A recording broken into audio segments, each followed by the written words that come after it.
Nazi-like Marxist organization that seeks global domination and one world government. That's not a conspiracy theory. If you actually read the documents that they write and you listen to Klaus Schwab at his ridiculous James Bond villain type speeches, it's obvious. They come right out and say it. So basically, NATO is like the Fourth Reich. And Russia sees the threat NATO poses against peace and security across the world.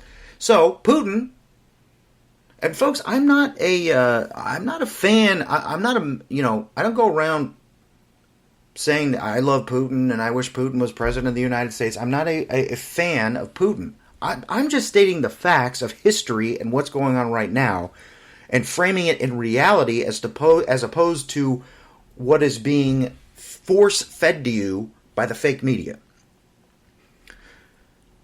So you've got Putin assessing that NATO and Western forces are once again back to the same tactics Adolf Hitler pursued in World War II, and the existential threat against Russia is real. And then you've got Western nations aggressively attempting to cut off Russia from global economic activity through the use of sanctions, and you've heard about that today if you've been paying attention to the news. We're going to sanction Russia, we're going to cut them off, which is a lead-up to more war. So the NATO nations are actually... Folks, I've never been a fan of NATO. If you look into what NATO has done, it's not good. Not good stuff. Really not. And that's a whole other issue for another day. But to really understand all the dynamics that are at play here, you got to realize that Biden's handlers, because we know Joe ain't running things by himself, Obama, probably Susan Rice, Hillary, who knows, the Clintons, they want and need Russia to attack the United States in order for Biden, think about this, to declare a war emergency to grant him more domestic power. Kind of like the way that we saw Trudeau do in Canada when he invoked the Emergencies Act to obliterate civil rights and due process in Canada. It's all about control. Command and control.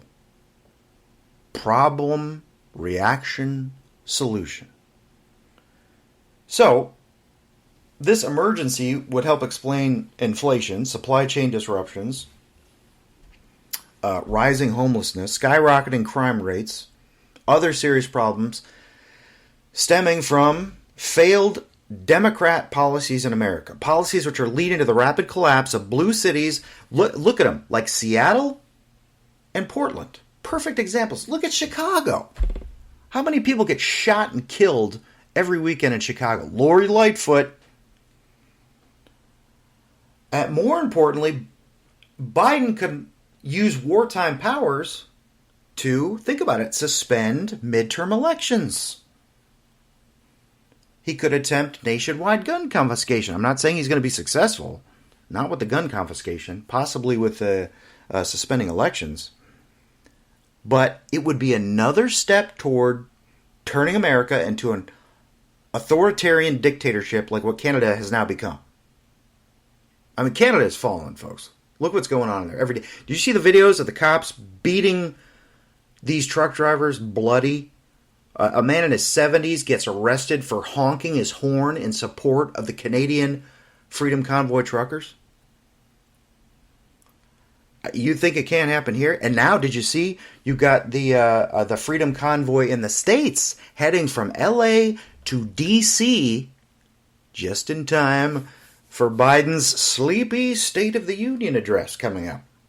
You got the fences back up at the Capitol.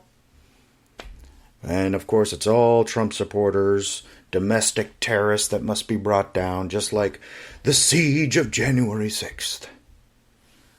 And, hey, if you could nullify the Second Amendment, confiscate guns, I mean, that is the absolute key to taking total control over the American people. So you got to have a large crisis to justify the gun confiscation effort. And make no mistake, I don't think they will be successful.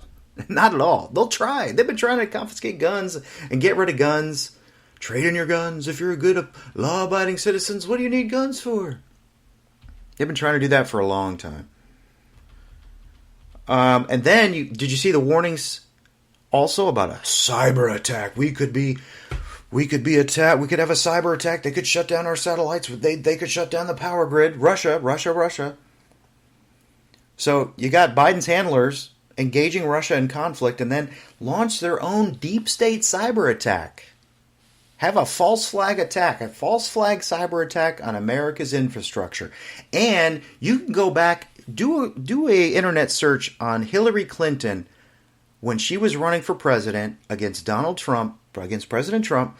She talked about the idea of going to war over cyber attacks. And wouldn't you know it, here we are, Biden administration, with other handlers running the show and talking about, Russia might attack our infrastructure. And then just like that, all the COVID vaccine deaths could be swept under the rug. Do you see how they're moving away from COVID, the lockdowns? Now it's about war. They tried to distract us with climate change, like I said before, always in the background, rumbling in the background, climate change. Oh, they'll come back to it. But right now, hey, forget about all the COVID vaccine deaths and adverse reactions. Forget about the fact that really no one is dying from COVID nowadays. Mask mandates being dropped everywhere. Vaccine mandates being dropped. Oh, they'll bring it back. They'll resurrect this. Because remember, what's his name? Bill Gates out there saying, we'll have another pandemic shortly. Be prepared. This is how globalists operate. They create a new emergency to make us forget about, to bury the evidence of all the massive genocide they carried out in their previous emergency. It's on to the next emergency. And then if you think about it too, how else could you use a false flag cyber attack on the power grid? Shutdown of alternative media, social media.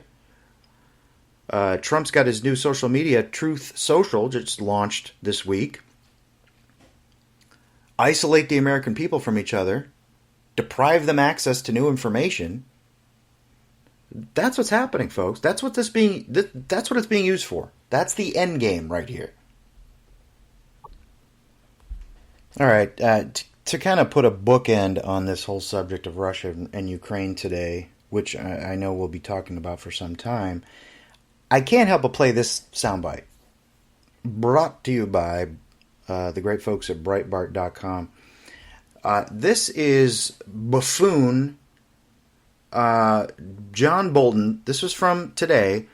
Former National Security Advisor buffoon John Bolton asserted that Russian President Vladimir Putin, quote, was undoubtedly waiting for a second Trump term to invade Ukraine. These fools can't help themselves. They trip all over themselves. They have to blame Trump somehow. They have to bring Trump into it. Otherwise, they don't have anything to talk about. Listen to this. This is pathetic. This is your fake stream, corporate-owned propaganda media at its best. Just to go back to the Trump years, because you had difficulties there. Well, why not? Well, why not is because that's when Ukraine became so politicized as part of an impeachment. That's exactly right. And as part of decisions and conversations. There was one call in particular, the so-called perfect call that Trump had with, Zelensky, which, certainly telegraphed to the Kremlin that they could do what they wanted with Ukraine. That America would not stand up. Well, I think Putin was undoubtedly waiting for a second Trump term, but he's getting effectively almost what he would have expected then. This is going to be a victory for Russia. You think that what the Biden administration is doing, rallying the NATO allies, it has failed. Ambassador. The president says it has failed. But but it has not failed to rally the NATO allies. They've never been stronger. I was just in Munich, and I can tell you that there was no space among those allies. There's plenty of space. Mario Draghi, the Prime Minister of Italy, said on Friday that if the EU had to impose economic sanctions, he hoped it would not include the energy sector. That's a huge hole in NATO unity. And as I say, what Schultz has done today is only a paper maneuver that will last a couple months. We'll see how long that lasts. I mean, do you hear that, folks? They can't help it. Well, to bring it back to the Trump year. Oh, why not go back to the Trump year? So if Trump did this is the perfect culture. And then the buffoon Bolton saying, undoubtedly, Putin was waiting for another Trump term, but he's basically getting what he wanted. Remember, folks, go back, rewind. Remember Hillary Clinton versus Donald Trump. Remember all the insanity about Donald Trump will start World War III. You can't. He's too volatile. He's too rough around the edges. He's going to make world leaders mad, and he is going to start World War III. Do you remember that talk? Because I do. People freaking out. Some of them in tears, sitting in their safe spaces, freaking out, could not believe, oh, it's the end of the world, Trump just got elected. But lo and behold, we had, by and large, 4 years of peace when Trump was in office, did we not? But now we've got a fake Biden administration in there, and, oh, look at this, a little more than a year in office, and we have the makings of a hyped-up World War III. And then you got Mika Brzezinski on there on MSNBC talking about, oh, the NATO allies have never been stronger. They've never been more united. And even the buffoon Bolton knows that's not true. Gaping hole. NATO, who are the people that are waving the NATO flags? Why? Look into the history of NATO. What does NATO do? Again, that's another subject for another day. But they can't help themselves. They must go back to Trump. Haven't been in office for over a year. But this is Trump's fault. This whole Russia-Ukraine thing is Trump's fault. And Putin was waiting for another Trump term to do this. But gosh darn it, we got Biden in there, but basically getting the same thing that he wanted. Totally absurd. This is why nobody watches MSNBC anymore or CNN. Failed corporate-run propaganda media at its best. All right, we got to move on to other things. There's so much going on, and we've spent almost half the hour talking about this, but it is important. It's very key, and we don't know how it's going to turn out. I'm not going to proclaim to tell you that this is going to come to nothing.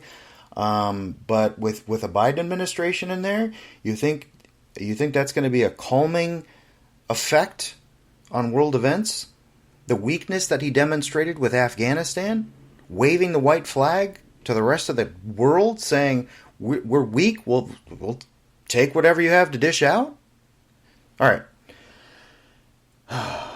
I talked about this at the top of the show. A Canadian member of Parliament claims that honk is an acronym for Heil Hitler. Again, this is one of those, I say this all the time, but it's true. This is something you would think you would find at the Babylon Bee or the Onion, as in satire. Liberal Party Member of Parliament Yara Sachs made the ridiculous remarks during House of Commons proceedings last Thursday while arguing in support, of course, of Prime Minister Justin Trudeau's invocation of the Emergencies Act. And I'm going to play the sound for you because otherwise I don't know if you would believe it or not. And then you got people out there tweeting saying, hey, isn't this considered misinformation? Listen to this. It's about a minute and a half long. Questions et commentaires. The Honourable Parliamentary Secretary to the Minister of Families, Children and Social Development. Thank you, Madam Speaker. And I've heard the words of my colleague on the other side of the floor, and so I have a few questions. As a Jewish member of Parliament myself and a descendant of survivors of the Holocaust as well, I, like many Canadians, were shocked to see Nazi flags, Confederate flags, dismayed and angry and hurt, horribly hurt. So how many Nazi flags does it take? How many donors from the Capitol riots, it's 1,100 and counting, who have donated to these illegal blockades? How many guns need to be seized? How much